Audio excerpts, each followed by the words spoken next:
I mentioned before now that I never expected to see Destruction Derby land on the N64, as I'd always thought of it as an exclusive to the PlayStation.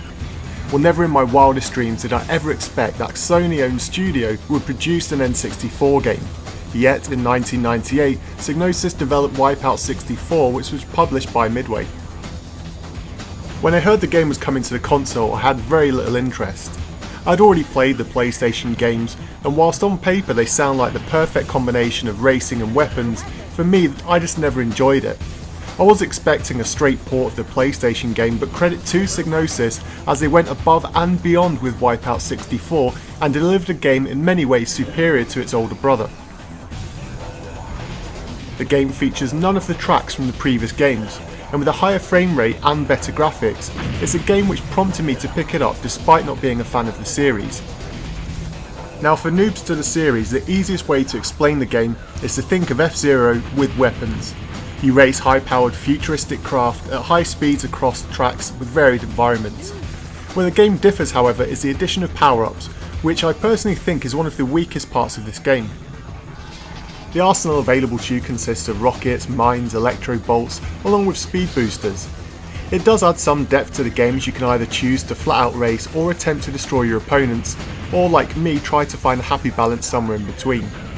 The weapons balance is way out of balance, and while some do little damage or serve no purpose, others will almost take your opponents completely out of the race, and this makes the races very unbalanced. But aside from the weapons, the actual racing does take quite some skill.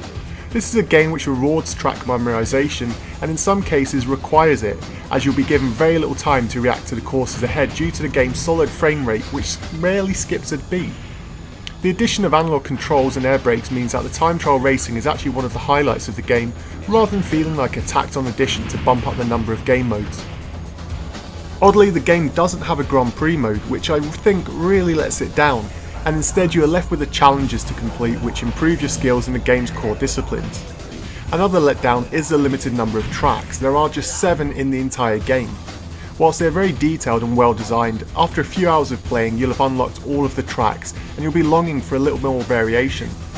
The multiplayer mode is fun but doesn't really add anything, and it largely replicates the single player experience to a T. In terms of graphics though, the game really shines.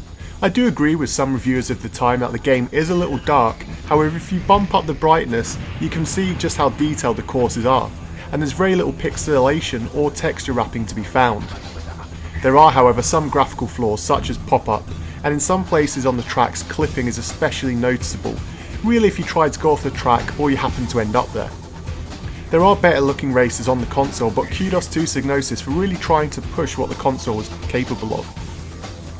Now, if there's one thing I liked about the PlayStation versions of the game, it's that the soundtracks were always awesome. Sure, it's not to everyone's taste, but the fast-paced sounds from well-known bands of the time really gave the game a cool factor, and so I wondered how the N64 version would fare with its cart-based games. Thankfully, despite the mono compression, the digitalised tracks remain, and with a few added tracks by PC Music, the general music in the game is some of the best on the console and it suits the gameplay perfectly. I'd always wondered why the game has small load times between courses and menus, especially given that the game is cart-based. Now, after doing some research, the developers said that this was due to the music and audio being decompressed, which hopefully explains it. So the big question most people ask is, does this game hold up against F-Zero? Well, I think to be honest, it doesn't, but I also think it's in a totally different genre. Whilst F-Zero purely is a straight racing game for speed freaks, Wipeout 64 I think is in the arena of Extreme G, and it stands out as one of the better games in that genre. But I always want to know what your thoughts are on today's game, so today will be no different. Do you think the PlayStation version is the overall better game, or do you think Wipeout 64 showed the PlayStation's version up and highlighted the limitations of the CD-based console?